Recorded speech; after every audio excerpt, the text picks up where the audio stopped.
RFID, radio frequency identification, which has been around for 60 odd years or something, that was originally used for tracking planes to find out if there were enemies or not. Now you find them on your Marks and Spencer's tags, for example, and can be used for other things. But I think the problem with any kind of scientific discovery or output is once it's out there, the genie's out the bag. As we find with cloning, for example, which we read about a lot.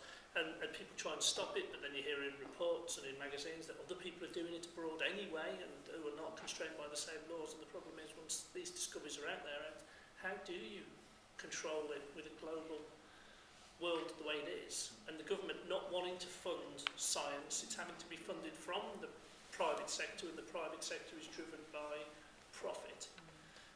And as we see with our universities at the moment, with the massive cuts that are about to wipe out a large number of science areas that people may not class as first and foremost as being relevant science subjects, But the difficulty is, in ways, it's funding, I suppose. If the private sector funds science, they want it to make a profit, and the problem is that it's two things. One, once you've created that science, it's hard to put it back in the bag. Nuclear power, for example, it's had positive, it's had negative, and it does swing backwards and forwards. I have the same view as you. I think it swings both ways, but I don't know. It's the simple answer. It's difficult to tell somebody not to create something because somebody might misuse it. But I wonder whether the scientists we're perhaps missing, two scientists perhaps missing from the table, not traditional scientists of course, are a historian and a philosopher.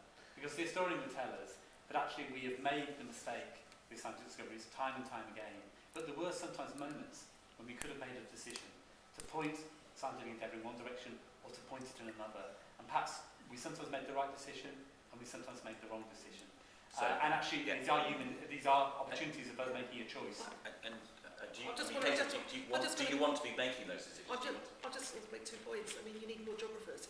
Because geographers want to put a nuclear power station. Well, they want to put a nuclear power station on a tectonic line where there are tsunamis 3 times a year. Exactly. But I think, as you say, once it's out of the box. But if you look at ARVs, antiretroviral therapy for HIV positive people, until very recently, it was out of, people couldn't afford the cost of ARV in poor countries. But the international community got together and they actually said, look, we cannot have a continent dying here. We cannot have this human suffering. It's affecting us as well because, we're globalised. And the international community, through the UN, actually put together a package, put pressure on the private pharmaceutical companies. And now we are handing out millions and millions of free antiretrovirals to poor people across the world. So I would say it's not the fault of the scientists. No. The scientists are funded by whoever funds them. But we as a society have to make a decision about how we use that science.